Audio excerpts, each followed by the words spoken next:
Okay. This past weekend, I went up to the Turning Stone up in Verona, New York, and covered some fights there that I wanted to talk about. First and foremost, excellent card. Okay. I got to be honest. First of all, I go to all the Turning Stone events because really, there's, in my opinion, there's no place like watching a fight at the Turning Stone Casino because of its size. No matter where you sit, you got a great seat, and the crowd is always vocal, which is good. And plus the casino and the food and all that stuff. So you can understand why I go there. But the truth of the matter is when I was dissecting this card, and I even picked it here. I thought the co-main event and the main event weren't going to be competitive fights at all. And I actually, when I got there, I was looking at the bout sheets, and I'm like, oh, they're probably not going to be. Boy, was I wrong. I mean, this card was excellent from top to bottom. In the main event, which I picked wrong. It was a regional feather. It was a international WBO featherweight title. Normally, I don't even mention that, but okay, every fight's a title fight these days. Elijah Pierce went in as the champion, and I thought he was going to blow away Lorenzo Parra. And the reason I thought that was going to happen was because Parra's record and his level of opposition that he fought wasn't all that good. And as a matter of fact, the one loss and one draw he had were the only two fights that he had against, winning record opponents. Pierce came in this fight pretty cocky, was pulling some weigh-in antics and everything else. And then we later find out that Lorenzo Parra's father had just died. Well, what was the end result? Parra knocks out Pierce at 1 minute and 44 seconds of the second round. It was so exciting. I know it was only 2 rounds, but it was so exciting to see that. Only because, I always have a thing for the underdog. Always, even when I pick against them, I'm always rooting for the underdog, and it was a really enjoyable fight. And then the co-main event, which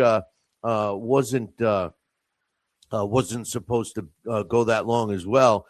Bryce Mills. Now, Bryce Mills is a young fighter. He's in the junior welterweight division. He's a young local fighter up near the Turning Stone. He's out of Liverpool, New York. He hangs out with 4 guys in a band. No, different Liverpool. But anyway, he always draws a big crowd, and he's always exciting. And I've been critical about him, who he's been fighting and everything else. But let me tell you, it was really great, and I was glad I was ringside to see him capture his first title, which was the WBC silver title in the super lightweight division. He improves to 21 wins, 1 loss, with 8 of his wins coming by knockout because Tobias Green was stopped at 1 minute and 23 seconds of the 4th round. It was pretty action-packed. Here's the thing with Bryce. And, he's calling out some top fighters now. And now that he's got this belt, he's obviously going to be able to, get some bigger fights. And he's calling out some big fighters. And we'll see how he goes.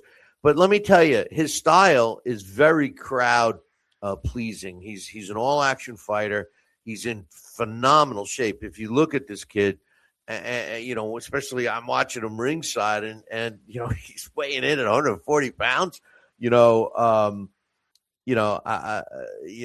just 140 pounds. I mean, if you see this guy, he looks like a light heavyweight. He's chiseled. He never seems to get tired. The only thing there's something going on with his power. I mean, when you hear him throw punches, they thud, right? And normally his opponents don't go anywhere, but his last couple of fights were good. I want to just jump real quick into the chat room. Give a shout out to the guys in there. And they're talking about Rico as a famous kickboxer. Today I'm going to be talking about the fight Usyk and the guy we're talking about, Rico Van Hoovendagen Vision Wooden. And it's not. Come on. I mean, you could say what you want. I know he's a great kickboxer, but it shouldn't be happening. We'll get to that a little later. Back to Turning Stone.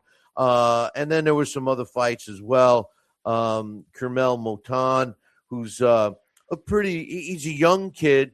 He's now 9-0. He stopped his opponent right at the end of the second round, Wilfredo Flores, who drops to 12-7-1. Kermel improved to 9-0 with 7 knockouts. He's out of Las Vegas. He's got some potential. He's a little cocky for a young fighter. I'd like to see him just curb that a little bit. He's in great shape. He's 19 years old. Keep an eye out for him. And Rodrigo Mascara, he won a unanimous decision, 4-round decision over Cahill Sanders to improve to 5-0 with a couple of knockouts. And Sanders drops to 1-2 with one of his wins coming by knockout. In a fight that it only lasted 1 round, but here's another guy to keep an eye on. He's in the super welterweight division, junior middleweight, and he looked like a monster too. Out of Quebec, Canada, Brandon Pollard. He's now 3-0 with 3 knockouts. He destroyed Charles Scott at 2 minutes and 40 seconds of the first round. And this kid, he looks promising, so keep an eye out for him.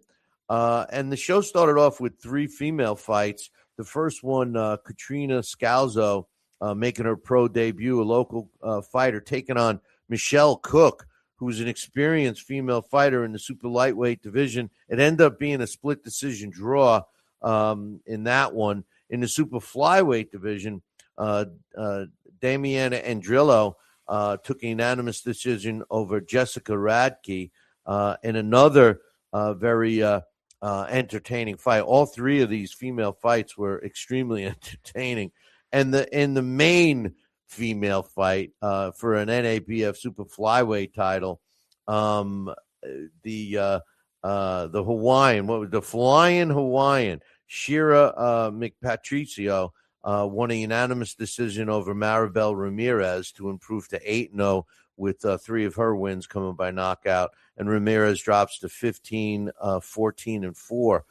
Pretty good veteran fighter. So all in all, this fight was also promoted by Manny Pacquiao.